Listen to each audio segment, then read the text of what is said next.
गदिं पाते वोच्छामि समय पाहुडु मिणमोसुद केवली भणिदम। संवर अधिकार है उसकी आज अंतिम 3 गाथाएं हैं। तीनों गाथाएं परस्पर एक दूसरे से जुड़ी हुई हैं क्योंकि तीनों में संवर की प्रक्रिया बताई गई है।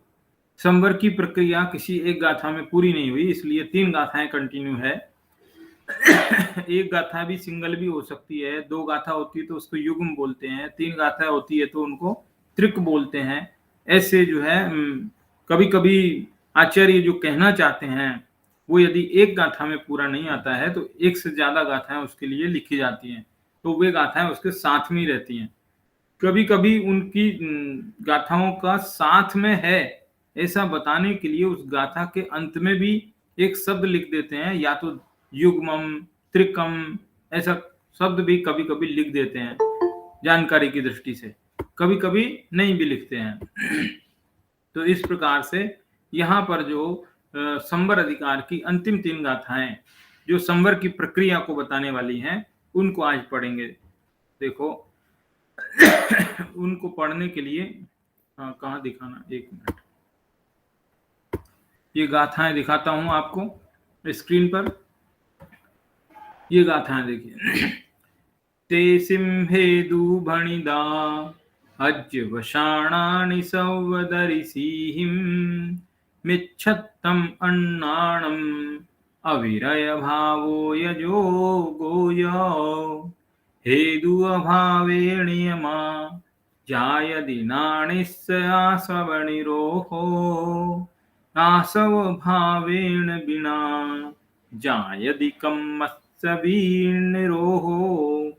कम्मत्सा भावेन यः नो कम्माणंपि जायदि निरोहो नो कम्मनिरोहेण यः संसार निरोहणम होदी। ये 3 गाथाएं क्रमिक प्रक्रिया, क्रम से विकासशील प्रक्रिया को बता रही है। तेसिम यानी उसके, उनके बहुवचन है, उनके, हेतु मतलब हेतु, कारण, उनके यानी जो पहले कहे जा चुके उनके कारण। पहले क्या कहे गए हैं, पहले देखो आश्रव के भी कारण बताए थे, बंद के भी बताए थे, संवर के भी आई थी बात, लेकिन ज्यादा दूर जाने की जरूरत नहीं। इसी अधिकार में जो कहा था कि मोह राग द्वेष उन्हीं से जो है बंद है और मोह राग द्वेष का अभाव करें तो उसी से संवर है, तो वही अर्थ यहाँ पर लेना है। तेसिम हेतु मतलब उन मोह राग द्वेषों के, मोह राग द्वेष रूप परिणामों के हेतु, भणिता मतलब कहे गए हैं, अज्यवसानानी अद्यवसान भाव कहे गए हैं। किन्होंने कहे हैं कि सर्वदर्शियम, सर्वदर्शियों ने कहे हैं। सर्वदर्शी कहो या सर्वज्ञ कहो एक ही बात है, तो सर्वदर्शी अथवा सर्वज्ञ भगवान ने कहे हैं। सर्वज्ञ भगवान ने मोह राग द्वेष के अद्यवसान को हेतु बताया है कि अद्यवसान भाव होंगे तो मोह राग द्वेष होंगे, ऐसा बताया। तो कौन से हैं वे अद्यवसान भाव, तो वो नीचे के लाइन में कह रहे हैं। मिच्छत्तम कि मिथ्यात्व है, अन्नानम अज्ञान है, अविरय भावो अविरति है, अविरति, जोगो यानी योग है कि मिथ्यात्व, अज्ञान, अविरति और योग, ये 4 जो है अद्यवसान भाव ही मोह राग द्वेष के हेतु हैं, कारण हैं। मोह राग द्वेष मिट जाए यदि ये चारों ना हो तो ऐसा कह रहे हैं, मोह राग द्वेष के ये कारण है, ऐसा बताया जा रहा है। हेतु अभावे नियमा, हेतु के अभाव होने पर, सप्तमी विभक्ति है इसलिए हेतु अभावे यानी हेतु का अभाव हो जाने पर, हेतु माने कारण, कारण नहीं रहे तो कार्य होगा क्या, बिना कारण के कार्य होता ही नहीं है। तो कह रहे कि ये हेतुओं का यदि अभाव कर दिया जाए, हो जाए मान लो किसी जीव के, कौन कौन से हेतु, ये जो हेतु मिथ्यात्व, अज्ञान, अवृत्ति है, इनका यदि अभाव हो जाए तो नियमा यानी नियम से जायदि उत्पन्न हो जाएगा ज्ञानानिस मतलब ज्ञानी के आश्रव निरोहो, आश्रव का निरोध हो जाएगा, आश्रव का निरोध शुरू हो जाएगा उसके, किसके, ज्ञानी के। ज्ञानी के ही होते हैं इनका अभाव, अज्ञानी के तो होता ही नहीं है, इसलिए नानिश्चय शब्द आया कि जो ज्ञानी है उस ज्ञानी के ये जो है मिथ्यात्व, अज्ञान, अविरति और योग, इन 4 प्रकार के अध्यवसान भावों का अभाव हो जाने पर नियम से क्या हो गया, आश्रव का निरोध हो गया। आश्रव निरोधो संवरः, सीधा भी कह सकते हैं इसको। आश्रव निरोध माने संवर हो गया, सीधा ही कह सकते हैं। संवर हो गया। फिर आसव भावेण बिना है, आसव निरोह, लेकिन यह सीधा नहीं कहा, उसका थोड़ा सा स्पष्टीकरण की जरूरत थी, इसलिए सीधा नहीं कहा। आश्रव निरोह का मतलब आश्रव भाव उत्पन्न होने बंद हो गए, ठीक है, यानी भावाश्रव। आश्रव भाव का मतलब भावाश्रव, ठीक है। अब दूसरी लाइन में वही बात आ रही, आश्रव भावेण बिना और आश्रव भावों के बिना, यानी भावाश्रवों के बिना है। जा यदि कम्मस्य विनिरोह, कम्मस यानी कर्म का भी निरोह मतलब निरोध, जा यदि माने हो जाता है, कर्म का भी निरोध हो जाएगा। यानी भावाश्रव का निरोध होने से द्रव्याश्रव का निरोध हो जाएगा, है ना। द्रव्याश्रव का निरोध होने से भावाश्रव का होगा कि नहीं होगा, लेकिन भावाश्रव का निरोध होने से द्रव्याश्रव का निरोध जरूर हो जाएगा।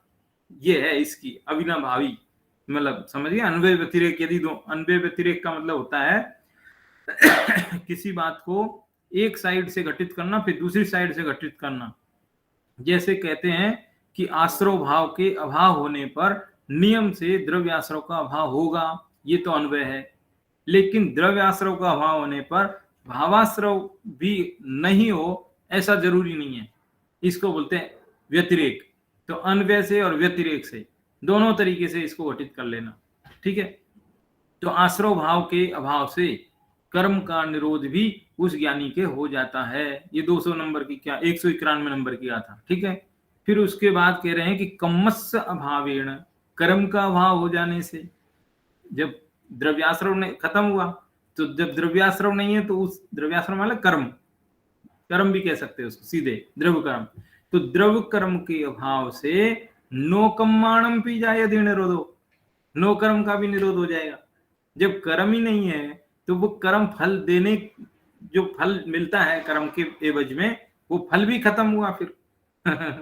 है ये जो नो कर्म है, नो कर्म है नहीं, सबसे नजदीकी नो कर्म तो हमारा शरीर है।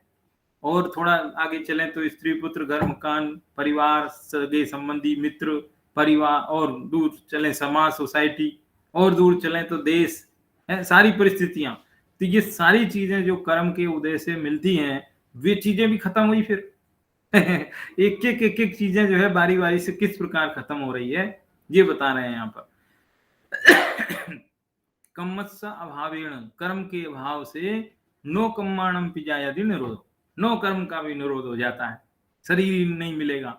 अब मान लो नाम कर्म ही नहीं होगा आपके बैलेंस में तो शरीर ही नहीं मिलेगा, खत्म, शरीर खत्म, इंद्रियां खत्म। जब बचेगा क्या, तो क्या बचेगा, वो अगली लाइन देखो, नो कर्म निरोहेण, और नो कर्म के निरोध से संसार निरोहणम होगी। और जब नो कर्म ही नहीं बचेंगे तो संसार का ही निरोध हो गया, खेल खत्म हुआ सब।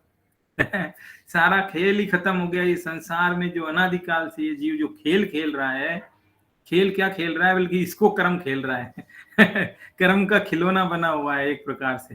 तो ये जो खेल खिलौने के जो है सारी बातें जो है पूरी तरह से समाप्त हो जाती है। ये इसका शब्दार्थ हुआ है ना, शब्दार्थ हुआ ना। अब इसका जो है गाथा का पद्यानुवाद एक बार पढ़ लेते हैं। बंध के कारण कहे हैं भाव अध्यवसान ही, मिथ्यात्व अज्ञान अविरत भाव एवं योग भी। इनके बिना है आश्रवों का रोध सम्यक ज्ञानी के, हर आश्रवों के रोध से ही कर्म का भी रोध है। कर्म के अवरोध से नो कर्म का अवरोध हो, नो कर्म के अवरोध से संसार का अवरोध हो। एकदम सीधी गाथा है, एकदम सरल गाथा है। और 3 गाथाएं जब एक साथ आती हैं तो उनमें विश्लेषण भी वे गाथाएं खुद ही कर लेती हैं। अपने आप विश्लेषण भी कर लेती हैं। तो ये गाथाएं क्या कह रही हैं, एक बार शब्दार्थ मैं समझता हूं आपको समझ में आ गया होगा। शब्दार्थ और जो है पद्यानुवाद पढ़ने से तो और क्लियर हो जाता है। सीधी गाथा है, जो कुछ भी इनमें कहने लायक था लगभग वही बात जो है आचार्यों ने टीकाओं में भी लिखी है। बस थोड़ा सा इतना सा टीका में ज्यादा हो गया कि इधर तो संवर की ही प्रक्रिया बताई गाथा में तो मात्र संवर की ही प्रक्रिया बताई, लेकिन जरा इसके उल्टे क्रम से चलने पर संसार कैसे बनता है वो प्रक्रिया भी टीका में बता दी है। मतलब इसी बात को जिस गाथा में जिस क्रम से बताया उस क्रम को यदि उल्टा कर देवे तो उल्टे क्रम से क्या होगा वो बात भी टीका में बताई। बस इतना सा फर्क, और कुछ भी फर्क नहीं। इस क्रम को आगे पीछे कर दिया, बस इतना सा ही फर्क। आगे पीछे करने का मतलब क्या, जैसे मैं बता देता हूं। जैसे यहाँ कहा कि इस जीव को ये 4 प्रकार का अध्यवसान भाव है, ठीक है। ये 4 प्रकार का अध्यवसान भाव होने से उसके भावाश्रव होते हैं, भावाश्रव से द्रव्याश्रव होते हैं, द्रव्याश्रव से क्या बोलते हैं कर्म, कर्म से नो कर्म होते हैं, नो कर्म से जो है संसार होता है। यही है ना क्रम। तो इसी क्रम को जरा यूं समझो कि यदि किसी जीव को भेद विज्ञान हो जाए, भेद विज्ञान की बात थी ना पिछली गाथाओं में, यदि किसी जीव को भेद विज्ञान हो जाए और वो अपने को और परद्रव्य को भिन्न भिन्न जान लेवे, तो फिर उसको ये जो 4 प्रकार के अध्यवसान भाव बताए ना यहाँ, वो नहीं होंगे, अध्यवसान भाव नहीं होंगे। और अध्यवसान भाव नहीं होंगे तो उसके फल में जो है उसको क्या बोलते हैं, अध्यवसान भाव नहीं होंगे तो द्रव्याश्रव भावाश्रव नहीं होंगे, और भावाश्रव नहीं होंगे तो द्रव्याश्रव नहीं होंगे, और द्रव्याश्रम नहीं होंगे तो नो कर्म नहीं होगा, नो कर्म नहीं होगा तो संसार नहीं होगा, है ना। ये तो नहीं होगा वाली प्रक्रिया है। और फिर होगा वाली भी है। होगा वाली भी क्या है? देखो पढ़ के ही बता देता हूं होगा वाली प्रक्रिया भी। देखो यहां पर टीका ही पढ़ देता हूं सीधी। प्रथम तो इस जीव के विद्यमान आत्मा और कर्म के एकत्व मूलक मिथ्यात्व, अज्ञान, अविरति और योग ही मोह राग द्वेष रूप आश्रव भाव के कारण है। ये मोह राग द्वेष रूप आश्रव भाव के कारण क्या है? ये 4, मिथ्यात्व, अज्ञान, अविरति, ये 4 है, ठीक है, कारण है। आश्रव भाव कर्म का कारण है। जो भाव हुआ उससे कर्म बनते हैं, कर्म से नो कर्म होते हैं, और नो कर्म से संसार होता है। ये तो संसार की प्रक्रिया बताई, और फिर इसका उल्टा करने के बाद वो जो है क्या बोलते हैं संवर की प्रक्रिया हो जाएगी। देखो एक चीज थोड़ी सी मैं ध्यान आकर्षित करूंगा। कई बार क्या होता है अपना ध्यान ही नहीं जाता है। जैसे क्या होता है, थोड़ा सा आपने कभी कभी देखा होगा कि जैसे बिस्लरी की पानी की बोतल है, ठीक है। अब वो जो बिस्लरी की पानी की बोतल मार्केट में बिकती है ओरिजिनल ब्रांड, और कोई उसका डुप्लीकेट ब्रांड बनाता है, तो वो क्या करता है, कलर डिजाइन बिल्कुल एक जैसी रखेगा, एकदम कलर वैसा ग्रीन कलर जैसा होता है ना वैसे ही रखेगा, है। और जो फॉन्ट फॉन्ट जो होती है बिस्लरी का BIS जो भी लिखते हैं, वो फॉन्ट भी बराबर रखेगा, लेकिन क्या करेगा उसकी जो क्या होती है स्पेलिंग में थोड़ी सी गड़बड़ कर देगा, आगे पीछे कर देगा, कोई शब्द को बिस्लरी की जगह या बिलसरी या कुछ ना कुछ ऐसा कर देगा, ठीक है। और दिखने में एक जैसा ही दिखता है, फर्क कुछ लगता ही नहीं है। कोई आदमी इतना पढ़ता नहीं है, ध्यान देता नहीं है ना। तो ऐसे ही क्या है कि अक्सर ध्यान नहीं जाता, एक जैसी चीज होती है तो, है ना। तो यहाँ भी मैं ध्यान थोड़ा सा आकर्षित करता हूँ। एक चीज ध्यान देना आप कि जो आश्रव के कारण बता रहे थे, वो जो 4 कारण बहुत पहले से बताते चले आ रहे हैं, आश्रव अधिकार के पहले से, है ना। उन 4 कारणों में मिथ्यात्व, अविरति, कसाय और योग, ये 4 बताए थे। और उनसे मिलते जुलते हैं कि थोड़े डिफरेंट है। यहाँ भी 4 ही है, वहां भी 4 थे, लेकिन कुछ फर्क देख रहे हैं आप। ध्यान ही नहीं जाता है। मिथ्यात्व, अविरति, कसाय और योग, ये तो पहले बताए थे, ठीक है। और यहां पर थोड़ा सा फर्क आ गया, है ना। क्या नंबर संख्या वही है लेकिन फर्क आ गया। मिथ्यात्व, अज्ञान, अविरति और योग। अविरति भी इसमें सही है, योग भी सही है ना। कसाय नहीं रहा, क्यों, क्या हुआ कसाय का? तो देखो कसाय इस अविरति भाव में सम्मिलित है, कसाय अविरति भाव में इंक्लूड होता है। अविरति भाव के अर्थ में ही जो है कसाय उत्पन्न होती है ना। तो अच्छा चलो फिर दूसरी बात कि फिर अज्ञान क्यों आ गया इधर एक्स्ट्रा, अज्ञान में आ गया, उधर अज्ञान नहीं था, है ना। तो यहाँ अज्ञान है, ये जो मिथ्यात्व में इंक्लूड कर सकते हैं, यदि वही 4 में हमको डिवाइड करना है तो, है ना।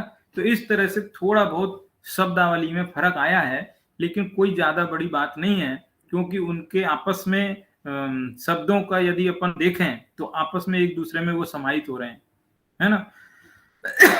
अज्ञान कैसे समाहित हो रहा है, ये बात मैंने पहले भी 1-2 बार बताई है आपको, क्योंकि 2-3 प्रकार का अज्ञान है। एक अज्ञान तो होता है नहीं जानने रूप, और एक अज्ञान होता है गलत जानने रूप। नहीं जानने रूप अज्ञान है वो तो होता है ज्ञानावरण कर्म के कारण, और गलत जानने रूप जो अज्ञान होता है वो होता है मोहिनीय के कारण। तो ये जो मोहिनीय वाला अज्ञान है यहाँ पर, ठीक है। तो इस प्रकार से मिथ्यात्व अज्ञान है ना, कम ज्ञान कोई दोष नहीं है, उससे कोई कर्म नहीं बनते, लेकिन गलत ज्ञान होवे तो कर्म बनते हैं। गलत ज्ञान का मतलब ये किताब है, मैं इसको मान लो किताब न जानूं, ये गलत ज्ञान नहीं। जो आत्मद्रव्य में हूं और उसे आत्मद्रव्य नहीं मानता हूं, ये अज्ञान, ये वाला ज्ञान से कर्म बनते हैं।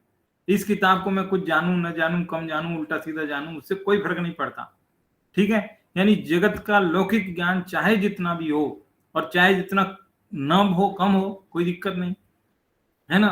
शास्त्रों में तो ये भी लिखा, एक कोई ग्रंथ है शायद धवला या किसी ग्रंथ में ये लिखा है कि जैसे करुणान योग का ग्रंथ कोई पढ़ रहे हैं, सुमेरु पर्वत 1 लाख योजन है, कुछ जो भी चीजें हैं, अब उन बारे में यदि पूरी पक्की जानकारी नहीं है किसी को, गुरु को भी मालूम नहीं है भाई लग, मान लो गुरु के ज्ञान ख्याल में भी गलती है, तो अजान मानो गुरु नहीं होगा, ऐसा शब्द है उस गाथा में।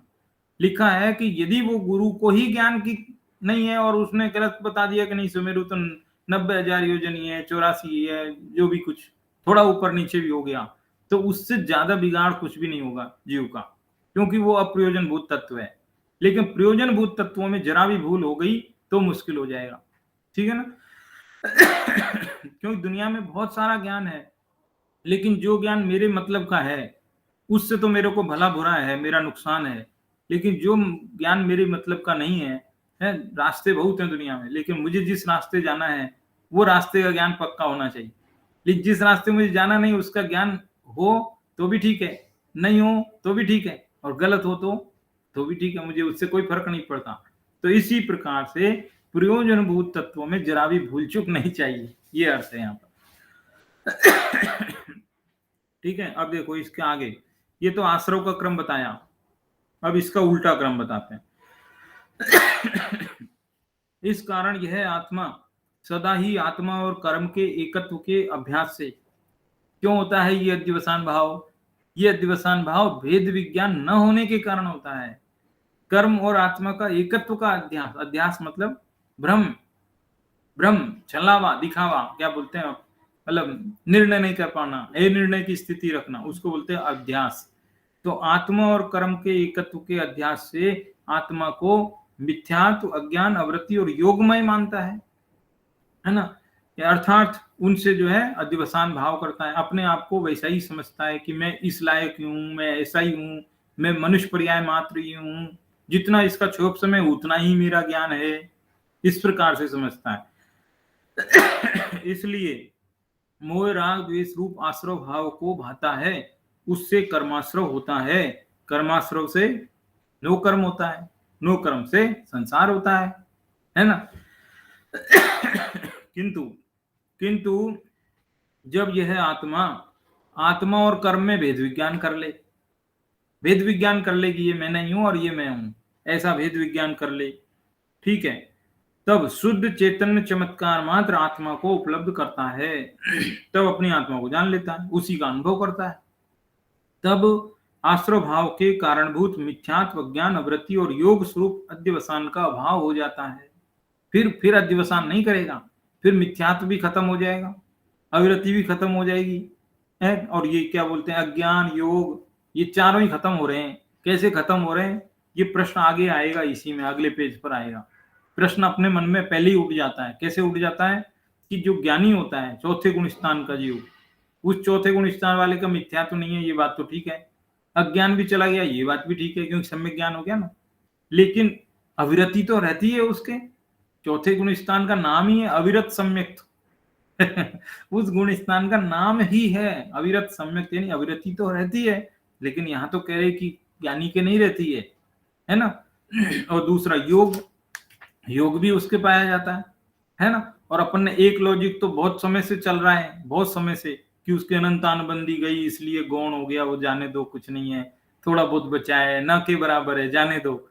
ऐसा ऐसा ऐसा एक लॉजिक चल रहा है बहुत समय से, लेकिन वैसा लॉजिक आज नहीं है। आज थोड़ा दूसरा लॉजिक दिया इन्होंने, एकदम गलत, अलग तरीके का लॉजिक आज दिया है। अभी तक वैसा लॉजिक नहीं है। अब देखो है ना।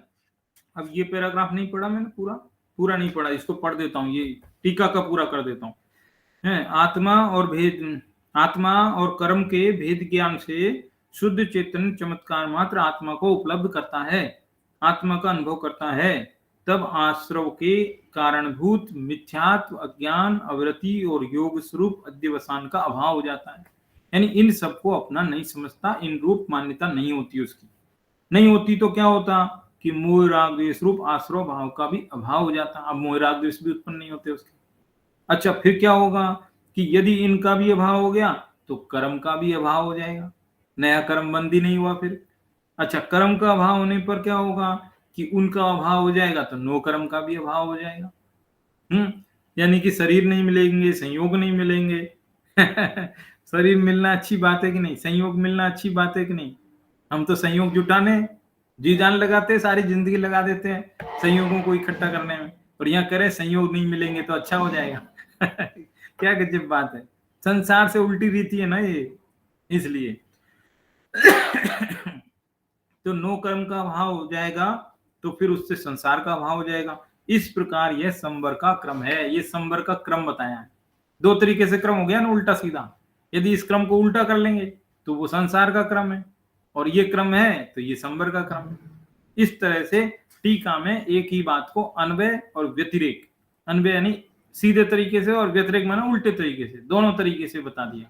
टीका में एक ही तरीके, मूल गाथा में एक ही तरीके से बताया था और टीका में दो तरीके से बता दिया। इतना सा बात यहाँ पर है, ठीक है। अब इसमें हालांकि एक जैसेन आचार्य की जो दूसरी टीका है वो थोड़ी सी कठिन पड़ती है वो, है ना। तो चाह रहे थे कि उसको चाहे तो स्किप कर सकते हैं, और ना भी करें तो उसका सार में थोड़ा संक्षिप्त में बता देता हूं। उन्होंने ये कहा कि जो अध्यवसान भाव होते हैं, अध्यवसान भाव यानी जीव की उल्टी मान्यताएं, विपरीत मान्यताएं, मिथ्यात्व है, अज्ञान है, ये सब उसके अध्यवसान है। तो ये अध्यवसान भाव दो प्रकार के होते हैं। ये थोड़ा सा सूक्ष्म है, थोड़ा सा कठिन है, थोड़ा सा, है ना। दो प्रकार के हैं ये, एक तो होते हैं जीवगत अध्यवसान, और एक है पुद्गलगत अध्यवसान। दो प्रकार के हैं। ये क्या चक्कर है दो प्रकार के अध्यवसान कि ये दो प्रकार ऐसा है कि जीव अकेला अज्ञान रूप होता हो, ऐसी बात नहीं है। जब जीव को अज्ञान रूप जीव स्वयं होता है उस वक्त कोई ना कोई कर्म उदय में जरूर आया होता है ना। और उस कर्म के निमित्त से ये जो है, बिना निमित्त के काम बनता नहीं है, निमित्त भी जरूरी रहता है उस वक्त। तो वो जो कोई ना कोई कर्म रहता है वो अज्ञान रूप कर्म है कोई, ठीक है। जब क्रोध आता है तो एक क्रोध नाम के कर्म का उदय भी चालू रहता है उस वक्त। जब मान आता है तो मान नाम के कर्म का उदय भी चालू रहता है। ये कर्म के नाम भी है क्रोध।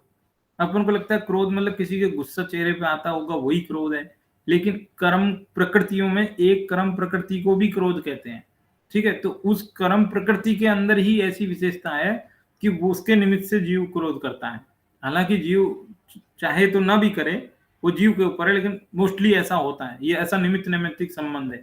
तो कह रहे हैं कि वो जो कर्म के अंदर भी एक गुण है उसको बोलते हैं पुद्गलगत कर्मगत अध्यवसान भाव, ठीक है। और एक जीव करता है तो वो जीवगत अध्यवसान भाव। दो प्रकार के अध्यवसान, ऐसा थोड़ा सा उन्होंने ज्यादा स्पष्टीकरण कर दिया, थोड़ा सा जटिल हो गया।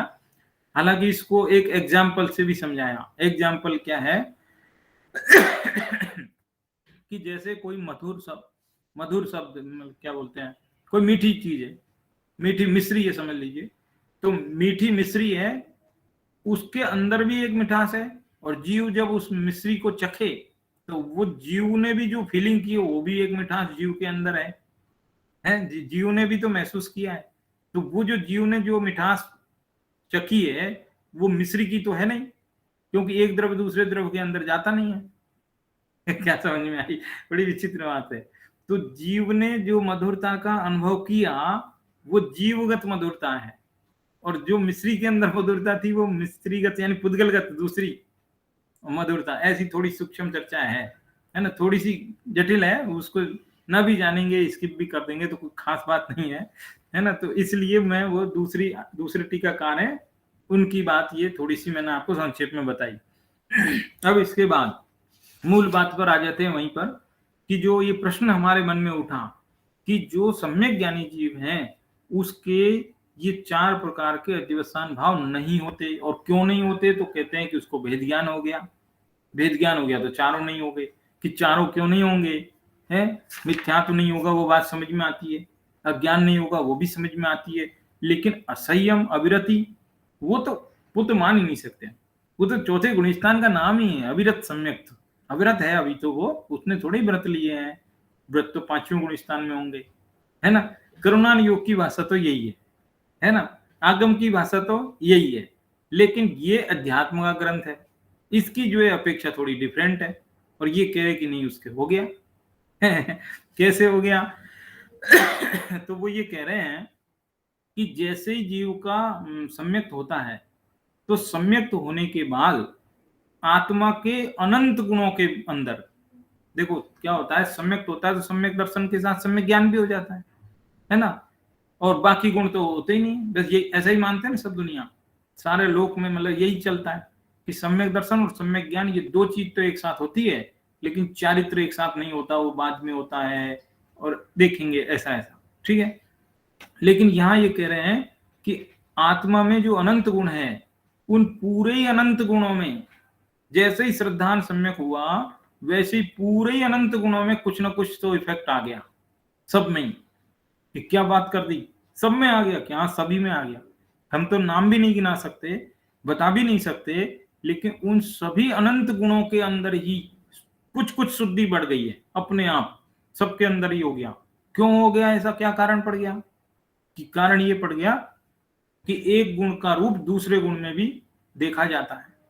श्रद्धा गुण है तो वो अकेली श्रद्धा थोड़ी करती है काम, वो सभी गुणों की श्रद्धा करने का काम है। मतलब क्या करेगी, कैसे बताएं, यूं समझो, एक गुण का रूप दूसरे गुण में भी देखा जाता है। जैसे ज्ञान है तो वो ज्ञान बाकी सबको जानने का काम, श्रद्धा वो बाकी सब में श्रद्धा करेगा।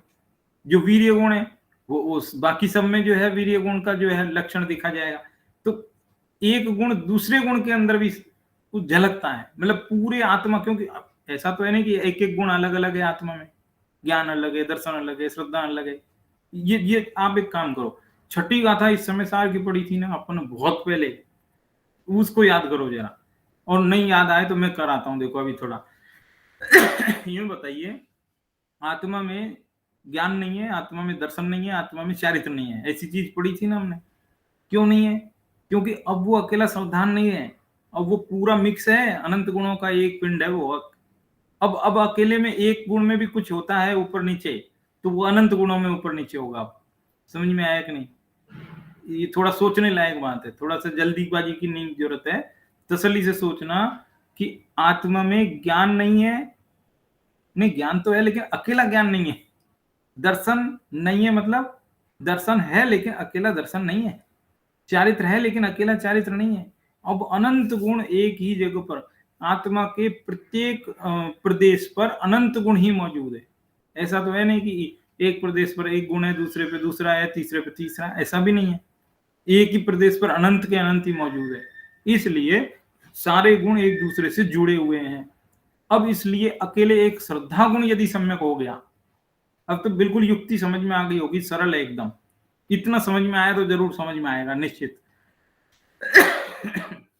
छठी गाथा यदि याद आ गई आपको, तब तो जरूर समझ में आ जाएगी, पक्का आ जाएगी, क्योंकि सारे गुण एक दूसरे से जुड़े हुए हैं। अब जरा भी एक गुण में भी कुछ होगा तो वो सब में ही होगा फिर तो। तो सम्यक श्रद्धा हो गई तो सारा का सारा आत्मा के सारे प्रदेशों में शुद्धि आ जाएगी अपने आप। अब भले ही उस गुण स्थान को आप अविरत सम्यक कहते रहो, वो करुणान योग की भाषा है, वो आगम ग्रंथों की भाषा है, लेकिन अध्यात्म ग्रंथ बोल रहा है कि अब उसके सारे ही गुणों में जो है कथनचित जो है शुद्धि आ गई है। अब चारित्र भी शुद्ध हो गया है। लो, भले ही अविरत है लेकिन चारित्र शुद्ध हो गया। क्या मतलब है इसका? इसका मतलब ये हुआ कि अविरत यानी उसको व्रत नहीं है, ठीक है, व्रत नहीं है, यही अर्थ हुआ ना। लेकिन कह रहे हैं कि व्रत नहीं है ना, ऐसे अव्रत भी नहीं है। अब क्या समझा? फिर से बोलता हूं, व्रत नहीं है वो ठीक है, लेकिन अव्रत भी तो कहां है। अब उसके जीवन में अव्रत मतलब अन्याय, अनीति, अभक्ष, रात्रि भोजन, जमीकन, कुछ बचेगा। भले ही वो 5 व्रत ना पाले, कोई बात नहीं, लेकिन ये सब भी गंदे काम नहीं करेगा, है, कुछ भी झूठ नहीं बोलेगा। भले ही झूठ, देखो अहिंसा उसके जीवन में नहीं है, यही कहना चाहते हैं ना अपन। अविरत सम्यक दृष्टि, ये इसका क्या मतलब कि उसके जीवन में कोई व्रत नहीं, 5 व्रत नहीं, ठीक है, यानी अहिंसा नहीं है ना, ठीक है, नहीं है। तो क्या हिंसा करता है कि नहीं? हिंसा भी कहां करता है वो, हिंसा भी नहीं करता, लेकिन अहिंसा व्रत भी नहीं लिया अभी।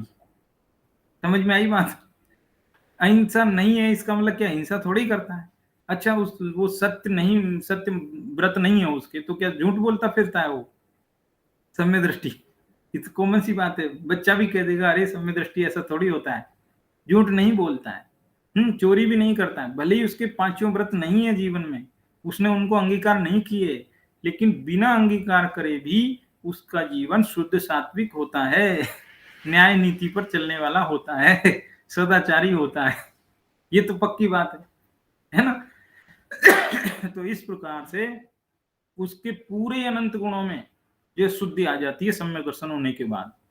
देखो, श्रद्धा के सम्यक होने पर ज्ञान तो सम्यक हो ही गया, ठीक है, चारित्र में भी कुछ सम्यकता आ गई है, चारित्र में भी सम्यकता आ गई है ना? और ऐसे ही वीर्य गुण में भी, सभी गुणों में आ गई है, जितने भी गुण हैं उनके अपन नाम भी नहीं जानते, उन सभी गुणों में कुछ ना कुछ आ गया है।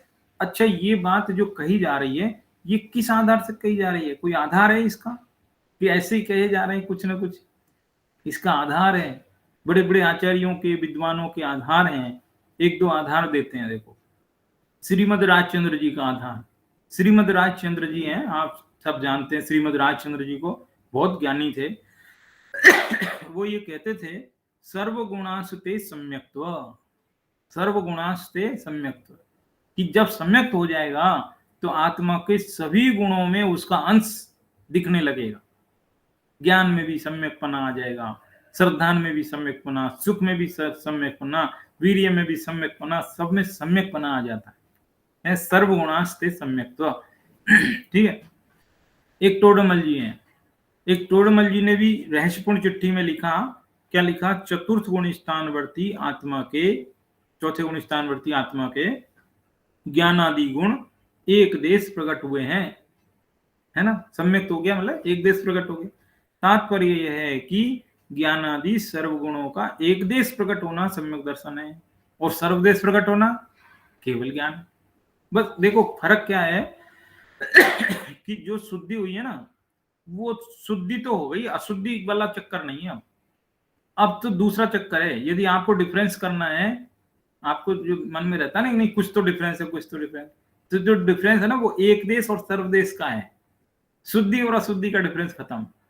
अब तो सब शुद्ध हो गया, ऐसा अर्थ समझ में आया? देखो, जैसे ही सम्यक दर्शन हो गया, ठीक है, सम्यक दृष्टि का ज्ञान कम है, केवल ज्ञानी का ज्ञान ज्यादा है, ये अंतर तो मान लेंगे हम आपका, ये तो बराबर है, इसमें कोई दिक्कत नहीं। लेकिन ज्ञान इसका भी सम्यक है और केवल ज्ञानी का भी सम्यक है, उसमें कोई दिक्कत नहीं है। सम्यकता की दृष्टि से देखें तो दोनों का ज्ञान सम्यक है, और देखना हो आपको अंतर ही देखना है तो एक देश सर्वदेश, ये फर्क है, ये फर्क जरूर है। तो इस तरह से ज्ञानादि सर्व गुणों का एक देश प्रकट होना सम्यक दर्शन है, और सर्वदेश प्रकट होना केवल ज्ञान है। इसका अर्थ ही यह हुआ कि सर्व गुणों में चौथे गुण स्थान से ही आंशिक निर्मलता प्रकट हो जाती है, चौथे गुण स्थान से सब गुणों में आंशिक निर्मलता। समाज में ऐसा बहुत विवाद है, कुछ समाज के आपस में पता नहीं जो भी है, इस तरीके के विवाद है कि नहीं 7वें गुण स्थान से ही चारित्र होता है, उसके नीचे चारित्र ही नहीं होता है। लेकिन कोई दिक्कत नहीं, वो अपेक्षा अपनी जगह है। 7वें गुण स्थान में शुद्धोपयोग होता है पूरी तरह, इसलिए शुद्धोपयोग की दृष्टि से देखें तो 7वें गुण स्थान से चारित्र है ना, और सम्यक्त की अपेक्षा से देखें तो चौथे गुण स्थान से चारित्र है, कोई दिक्कत नहीं है। अणुव्रतों के हिसाब से देखें तो 5वें गुण स्थान से चारित्र है, और मान लो महाव्रतों के हिसाब से देखें तो 6ठे गुण स्थान से चारित्र है। अपेक्षा में कोई दिक्कत नहीं है ना।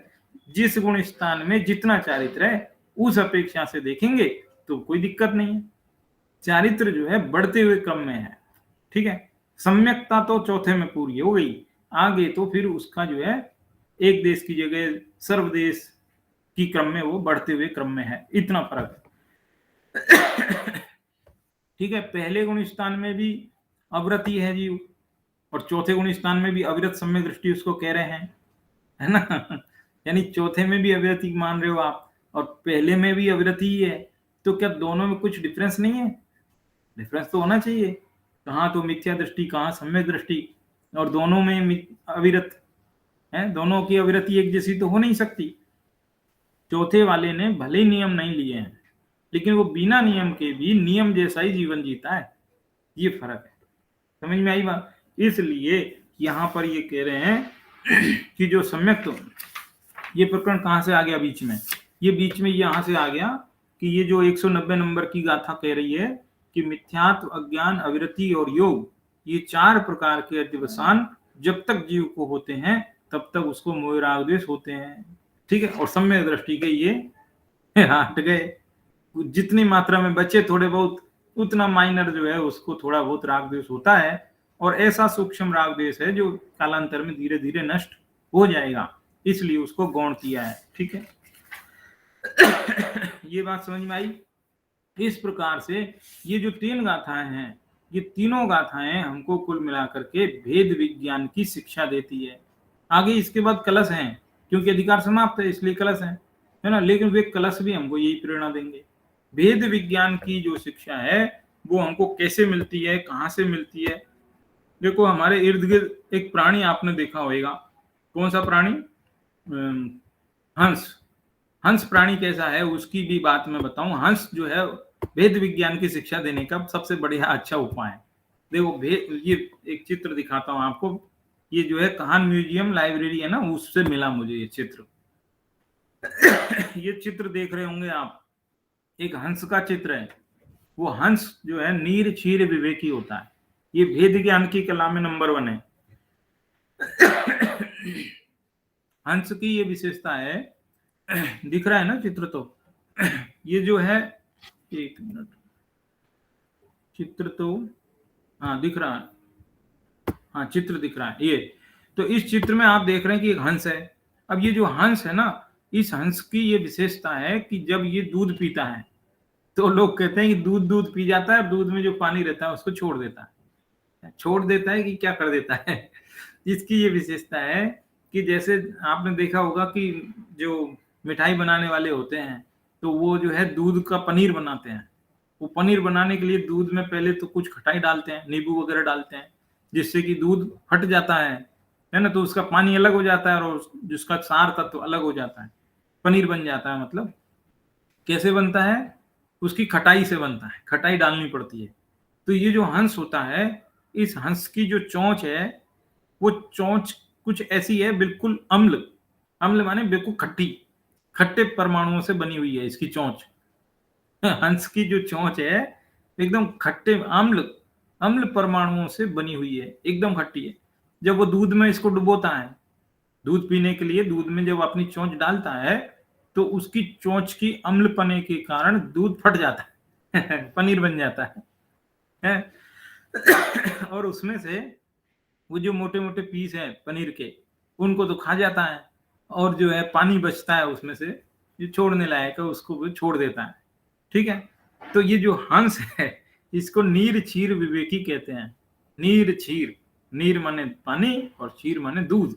तो दूध पानी को जो है पृथक पृथक करने की कला जानता है, वेद ज्ञान की कला जानता है ना।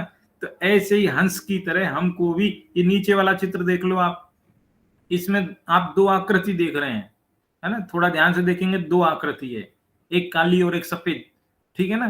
तो ये जो काली आकृति है यूं समझो कि परद्रव्य की है, और जो सफेद आकृति है समझो मेरी अपनी है, स्वद्रव्य हूं मैं, तो स्वय द्रव्य और पर द्रव्य इन दोनों को पृथक पृथक भेद ज्ञान करने की कला हमको किससे सीखनी चाहिए? इस हंस से सीखनी चाहिए, है ना? हंस से सीखने योग्य है। ये बात यहाँ पर बताई जा रही है। ये जो हंस है, ऐसे ही हमको अपने जीवन में ये अपनाना है कि किस प्रकार भेद ज्ञान करें। ये भेद ज्ञान करने की कला है ना? हंस हमको सिखाता है। दुनिया हर चीज दुनिया ही सिखाती है भाई। अपना पराया कौन नहीं जानता? अपना पराया है, अपना पराया, तू मैं, तू मैं। देखो क्या होता है, एक नया शब्द याद आया है, बहुत अच्छा है, आपको इंटरेस्टिंग लगेगा। जगत में जब किसी की लड़ाई हो जाती है ना, लड़ाई हो जाती है तो क्या बोलते हैं? अरे उसकी इससे, हाँ, तू मैं हो गई। क्या बोलते हैं? तू मैं हो गई। तू मैं होने का मतलब है भेद ज्ञान होना। सोचो, इसका अर्थ तो होता है भेद ज्ञान होना, लेकिन बहुत लंबे समय से हमने लड़ाई होने को तू मैं होना कह दिया। क्या होता है, कई शब्द हैं हमारे बहुत अच्छे अच्छे, उन अच्छे अर्थों वाले शब्दों को लोगों ने तोड़ मरोड़ के गलत अर्थ में प्रयोग में लेना शुरू किया, और उसका प्रयोग इतना ज्यादा प्रचलित हो गया, इतना प्रचलित हो गया कि अभी उसके पीछे छुपा हुआ जो अच्छा अर्थ है ना, उसकी तरफ हमारा ध्यान नहीं जाता, खत्म हो जाता है। ये सब क्यों हुआ? ये सब विभिन्न संस्कृतियों का परस्पर मिश्रण होने से हुआ। आपस में एक संस्कृति दूसरी संस्कृति की विरोधक बनी, एक दूसरे से ईर्ष्या, द्वेष, वैमनस्य, उसके कारण एक संस्कृति ने दूसरी संस्कृति के जो अच्छे अच्छे शब्द हैं उनको लेकर के यूज में लेना शुरू कर दिया, उनका गलत प्रयोग शुरू कर दिया। जैसे जैसे एग्जांपल देता हूं एक दो। जैसे मान लो पाकिस्तान शब्द है, पाक नाम पवित्र स्थान होता है, पाकिस्तान अच्छा अर्थ है वैसे तो, लेकिन क्या करे, जो ये आपस में दो देशों की जब दुश्मनी हो जाती है, तो जो पाकिस्तान का दुश्मन देश होगा तो वो अपने कोई मान लो साथी शौचालय जा रहा है, शौचालय लेटरिन जा रहा है, तो क्या बोलते हैं, कहाँ जा रहे हो? कि पाकिस्तान जा रहा हूँ।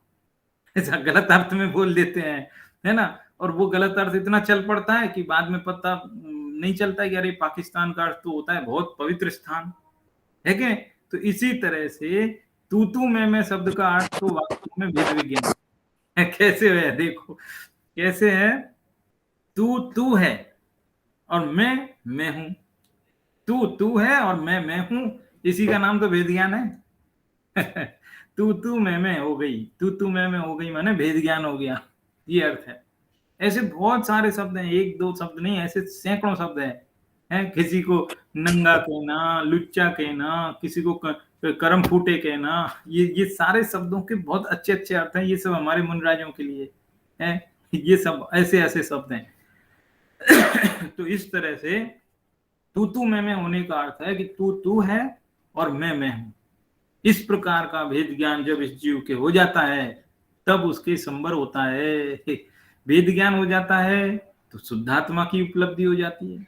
शुद्धात्मा की उपलब्धि हो जाती है तो फिर उसको उधर ही मजा आने लगता है, परद्रव में मजा नहीं आता है, फिर परद्रव को छोड़ देता है, इसको ले लेता है।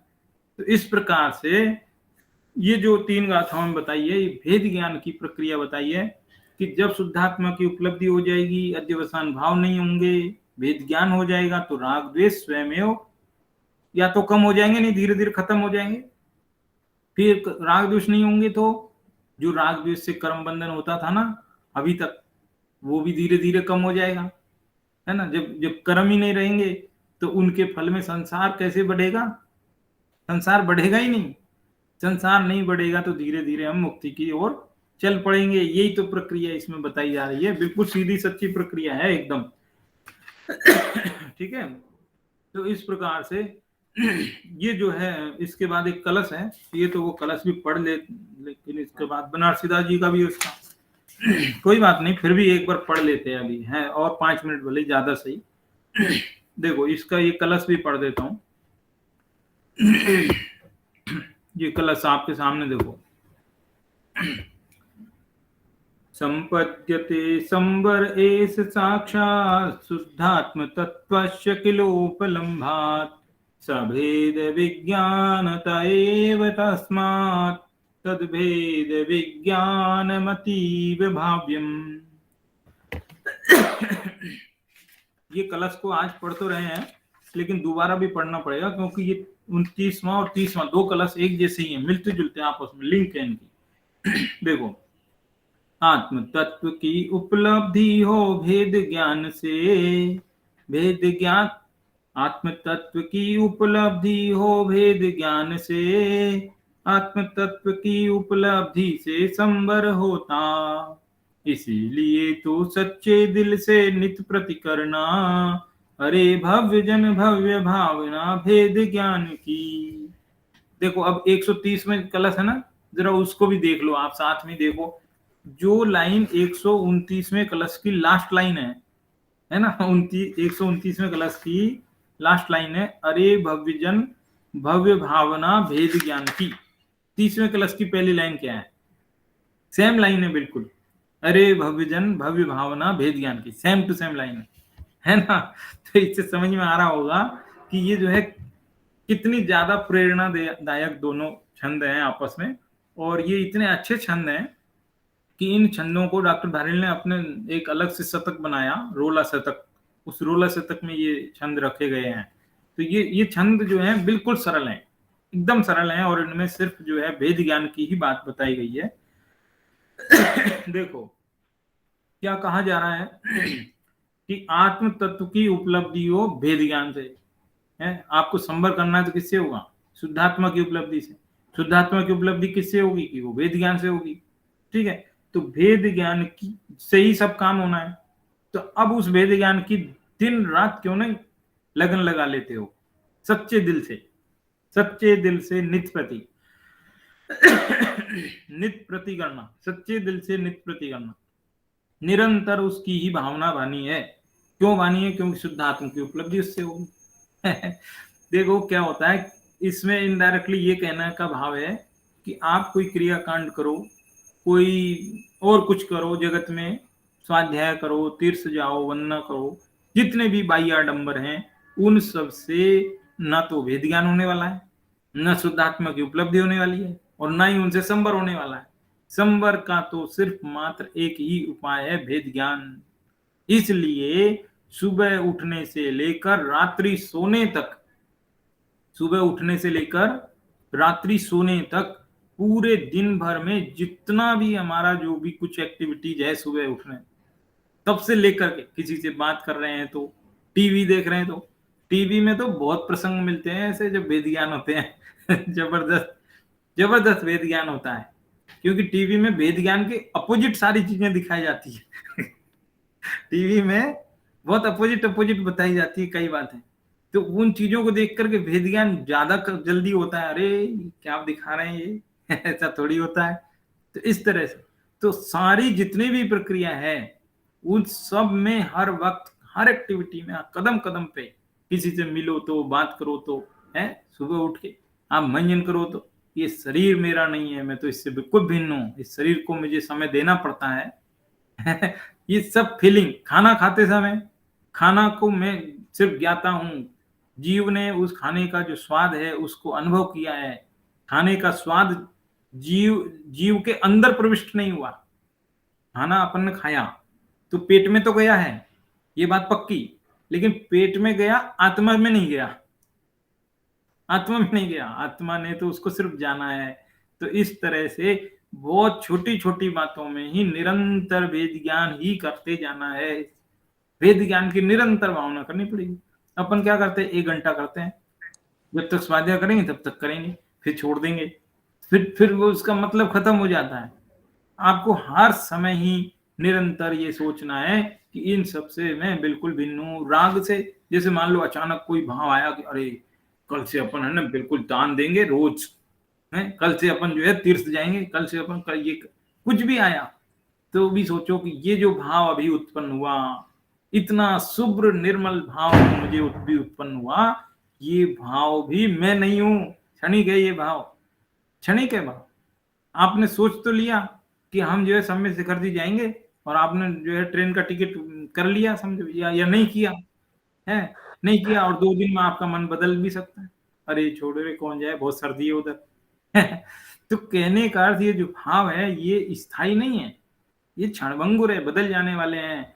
इसलिए शुभ भाव भी अशुभ भाव भी जितनी भी बातें इन सब से मैं बिल्कुल पृथक हूँ। जो बदल जाता है वो मैं नहीं हूँ, जो मैं हूँ वो कभी नहीं बदलता है कि नहीं? तो इस तरह से भेद ज्ञान की ये प्रक्रिया है ना? हालाँकि इसकी और चर्चा बाकी है अभी तो वो हम बाद में करेंगे, लेकिन आज के लिए इतना समझिए कि भेद ज्ञान ही सब कुछ है और उस भेद ज्ञान की प्रक्रिया में हमको संपूर्ण जीवन लगाना चाहिए। आगे बहुत इसी की प्रेरणा की बातें और आएँगी, फिर जब और भी इसकी चर्चा करेंगे, है ना? आज के लिए इतनी ही रखते हैं। धन्यवाद। जय जिनेंद्र। ठीक है? जय Jinendra sir, sir thank you sir.